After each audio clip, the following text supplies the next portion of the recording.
അഥർവ കേന്ദ്ര കഥാപാത്രത്തെ അവതരിപ്പിക്കുന്ന ആകാശ് ഭാസ്കരൻ രചനയും സംവിധാനവും നിർമ്മാണവും നിർവഹിച്ചിട്ടുള്ള ഇതയം മുരളി ഔട്ട്ഡേറ്റഡും ക്രിഞ്ച് ആകാനും സാധ്യതയുള്ള സബ്ജക്റ്റുകളെ സാമാന്യം കണ്ടിരിക്കാവുന്ന സിനിമകളാക്കിയിട്ട് എങ്ങനെ മാറ്റാമെന്നതിൻ്റെ ഒരു നല്ല ഉദാഹരണമാണ്. വാരണം 1000ന്റെ ഒരു ലൈറ്റ് വേർഷൻ ആകണമെന്നതാണ് ഈ സിനിമയുടെ ഒരു ആഗ്രഹം. ഗൗതം മേനോൻ ഒരാളുടെ ലൈഫിന്റെ പല തലങ്ങളും വാരണം 1000ൽ കാണിച്ചപ്പോൾ ഇതയം മുരളി ഒരാളുടെ പ്രണയത്തിലേക്ക് മാത്രം ഫോക്കസ് ചെയ്യുന്ന രീതിയിലാണ് കഥ ഒരുക്കിയിട്ടുള്ളത്.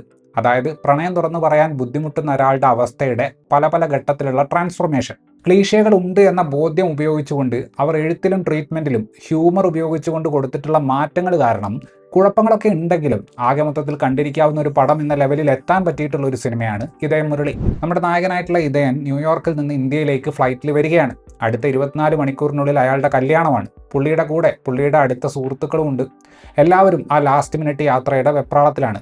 അങ്ങനെ അവർ കയറിയ ഫ്ലൈറ്റിൽ അവരിങ്ങനെ ഒരു അവസ്ഥയിലാണ് എന്ന് മനസ്സിലാക്കിയ വ്യക്തിയോട് അയാൾക്ക് കാര്യമായിട്ട് താല്പര്യമില്ലാഞ്ഞിട്ടും നമ്മുടെ നായകൻ എങ്ങനെ ഇതുപോലെ ഒരാളായി എന്ന കഥ ഫ്ലാഷ് ബാക്കിൽ പറയുന്നതാണ് ഈ പടത്തിൽ നമ്മൾ കാണുന്നത്. പടത്തിന്റെ തുടക്കത്തിൽ തന്നെ ആകാശ് ഭാസ്കരൻ തൻ്റെ ഉള്ളിലെ 90s കിഡ് നൊസ്റ്റാൾജിയ സാധനമൊക്കെ നമ്മളെ കാണിക്കുന്നുണ്ട്. ഏതാണ്ട് അത് കാണുമ്പോൾ തന്നെ ഈ പടം ആ കാലഘട്ടത്തിൽ ജനിച്ചു വളർന്നവരുടെ ഓർമ്മകളുമായിട്ട് കണക്റ്റഡ് ആയിരിക്കുമെന്ന് നമുക്ക് ഊഹിക്കാൻ പറ്റും. തിരക്കഥയുടെ ഒരു സ്ട്രക്ചർ നോക്കുകയാണെങ്കിൽ 90കളിൽ ജനിച്ചു വളർന്നവർ കണ്ടിട്ടുള്ള റൊമാൻസിനെ കുറിച്ചുള്ള സിനിമകളിൽ നിന്നുള്ള ഐഡിയകളാണ് പടം ഫോളോ ചെയ്യുന്നത് എന്ന് കാണാൻ പറ്റും. റെയിൽവേ സ്റ്റേഷൻ റൊമാൻസ്, ട്യൂഷൻ ക്ലാസ്സിലെ പറയാൻ പറ്റാതെ പോയ പ്രേമം, ടീച്ചറോടുള്ള ക്രഷ്, പിന്നെ ദിൽ ചാഹത്താ ഹൈ സ്റ്റൈൽ ഫ്രണ്ട്ഷിപ്പ് ഇവോൾവ് ചെയ്യുന്നത് കാണിക്കൽ മുതലായ ഐഡിയകൾ ഒരു പാക്കേജ് ആയിട്ട് ഈ പടത്തിൽ വരുന്നുണ്ട്.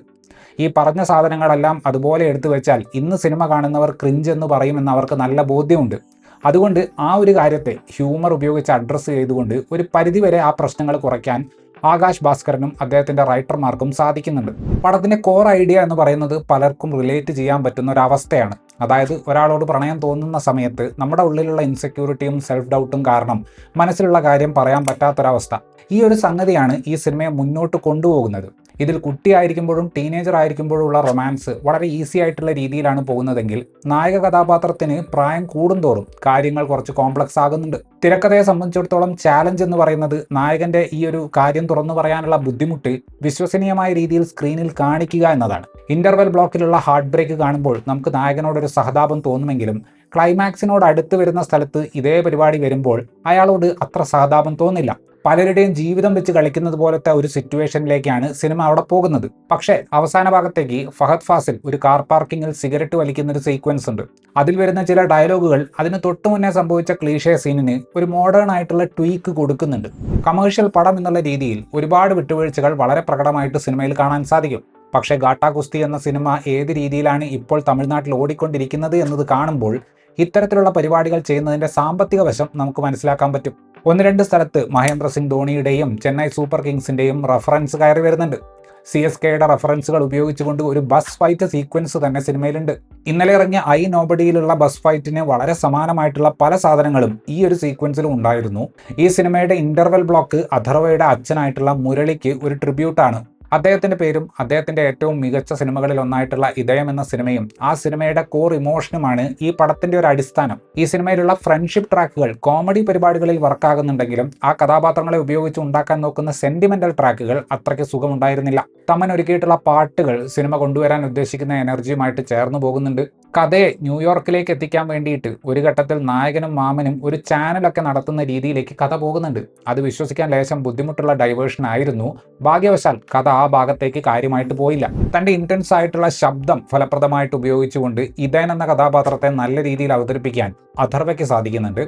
ഈ കഥാപാത്രത്തിൻ്റെ ഒരു ഡിസൈൻ നോക്കുകയാണെങ്കിൽ ഒരുപക്ഷെ അയാളുടെ പാറ്റേൺ ഓഡിയൻസിന് തലവേദന ഉണ്ടാക്കാത്ത രീതിയിൽ അവതരിപ്പിക്കുക എന്ന് പറയുന്നതായിരിക്കും ഒരു നടനെ സംബന്ധിച്ചിടത്തോളം ചാലഞ്ചിങ് ആയിട്ടുള്ള കാര്യം. അതിൽ അഥർവ ഒരു പരിധിവരെ വിജയിച്ചിട്ടുണ്ട് എന്ന് തന്നെ പറയാം.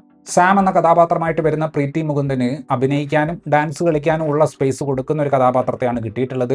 കൈതു ലോഹാർ ചെയ്തിട്ടുള്ള കഥാപാത്രം ഇതെൻ്റെ ആദ്യത്തെ മെച്യൂർ ആയിട്ടുള്ളൊരു പ്രണയമാണ് എന്ന് പറയാം. ആ ഒരു ട്രാക്കിന് സിനിമ കൊടുത്തിട്ടുള്ള ക്ലോഷർ സത്യം പറഞ്ഞാൽ കച്ചവട സിനിമയിൽ നമ്മൾ പ്രതീക്ഷിക്കാത്ത തരം ഒരു പ്രാക്ടിക്കൽ ആയിട്ടുള്ള പോസിറ്റീവ് അപ്രോച്ച് ആയിരുന്നു. നടരാജൻ സുബ്രഹ്മണ്യമാണ് നായക കഥാപാത്രത്തിന്റെ അമ്മാവനായിട്ട് വരുന്നത്. സച്ചിൻ എന്ന ക്യാരക്ടറായിട്ട് തമൻ തരക്കേടില്ലാത്ത പെർഫോമൻസ് കാഴ്ചവെച്ചു. നിഹാരിക എന്നും തല കുലുക്കുന്നത് കുറച്ച് കുറയ്ക്കാനും തമിഴ് ഉച്ചാരണം മെച്ചപ്പെടുത്താനും ശ്രദ്ധിക്കേണ്ടിയിരിക്കുന്നു. റക്ഷൻ, ദ്രാവിഡ് സെൽവം, പരിതാപങ്ങൾ സുധാകർ മുതലായവർ അവരെ ഏൽപ്പിച്ചിട്ടുള്ള പടത്തിൽ കോമഡി നല്ല രീതിയിൽ ചെയ്യുക എന്ന ടാസ്ക് മാന്യമായിട്ട് ചെയ്തിട്ടുണ്ട്. ഒരു ഫാൻ സർവീസ് മോഡിലാണ് ഫഹദ് ഫാസിലിനെ ഈ സിനിമയിൽ അതിഥി താരമായിട്ട് ഉപയോഗിച്ചിട്ടുള്ളത്. പക്ഷേ അവസാനത്തേക്ക് വന്നപ്പോൾ പുള്ളിയുടെയും ജൊനീറ്റ ഗാന്ധിയുടെയും കഥാപാത്രങ്ങളുടെ വയസ്സ് ഇവർ എത്രയാണ് ഉദ്ദേശിക്കുന്നത് എന്നതിൽ ഒരു കൺഫ്യൂഷൻ തോന്നി. കുട്ടിക്കാലത്തെ നൊസ്റ്റാൾജിയ, ടീനേജ് റൊമാൻസ് മുതലായവയിൽ തുടങ്ങി ഫ്രണ്ട്ഷിപ്പുകൾക്കുണ്ടാകുന്ന മാറ്റം അടക്കം പറഞ്ഞുകൊണ്ട് ഒരുപാട് ഏരിയ കവർ ചെയ്യാൻ ഇതയം മുരളി എന്ന ഈ സിനിമ ശ്രമിക്കുന്നുണ്ട്. ചില സ്ഥലത്തൊക്കെ അത് കുറച്ചധികമായി പോകുന്നുണ്ട്. പക്ഷെ ഞാൻ ആദ്യം പറഞ്ഞതുപോലെ എടുത്തിട്ടുള്ള സബ്ജക്റ്റ് ഈ പറയുന്ന പോലെ ക്ലീഷേ പരിപാടിയാണ് എന്ന ബോധ്യം അവർക്ക് നല്ലപോലെയുണ്ട്. അതുകൊണ്ട് കൃത്യമായ ഇടവേളകളിൽ ചില്ലറ ഹ്യൂമർ പരിപാടികൾ ഉപയോഗിച്ചുകൊണ്ട് ക്രിഞ്ചിന്റെ വക്കത്ത് ചെന്നിട്ട് പടം കണ്ടിരിക്കാവുന്ന ഒരു സ്പേസിലേക്ക് അവർ തിരിച്ചു കൊണ്ടുവരുന്നുണ്ട്. പടം കഴിഞ്ഞിട്ട് താഴെ ക്രെഡിറ്റുകൾ റോൾ ചെയ്യുമ്പോഴും മുകളിൽ സീനുകൾ വരുന്നുണ്ട്. ആ ഭാഗത്ത് രക്ഷനും ദ്രാവിഡും സുധാകരും ഒക്കെ തിയേറ്ററിൽ ലൈറ്റ് ഓണായി, ആളുകൾ പാർക്കിങ്ങിന്റെ കൂപ്പൺ നോക്കി തുടങ്ങി മുതലായ കൗണ്ടർ ഡയലോഗുകൾ പറഞ്ഞ് കാര്യങ്ങൾ കുറച്ചൊക്കെ എന്റർടൈനിങ് ആക്കുന്നുണ്ട്. വലിയ കോംപ്ലിക്കേഷനുകളിലേക്കൊന്നും പോകാതെ പരിചിതമായിട്ടുള്ള ഒരു കമ്മിങ് ഓഫ് ഏജ് റൊമാൻസ് പരിപാടി ഹ്യൂമറൊക്കെ ഇട്ട് കണ്ടിരിക്കാവുന്ന ഒരു ലെവലിലേക്ക് എത്തിച്ചിട്ടുള്ള ഒരു പടമാണ് ആകാശ് ഭാസ്കറിന്റെ ഇതയം മുരളി. ഇത്രയുമായിരുന്നു ഈ സിനിമയെക്കുറിച്ചിട്ടുള്ള എൻ്റെ റിവ്യൂ. വീഡിയോ ഇഷ്ടപ്പെട്ടാൽ ലൈക്ക് ചെയ്യുമെന്നും കൂടുതൽ വീഡിയോകൾക്ക് വേണ്ടി ചാനൽ സബ്സ്ക്രൈബ് ചെയ്യുമെന്നും പ്രതീക്ഷിക്കുന്നു. താങ്ക്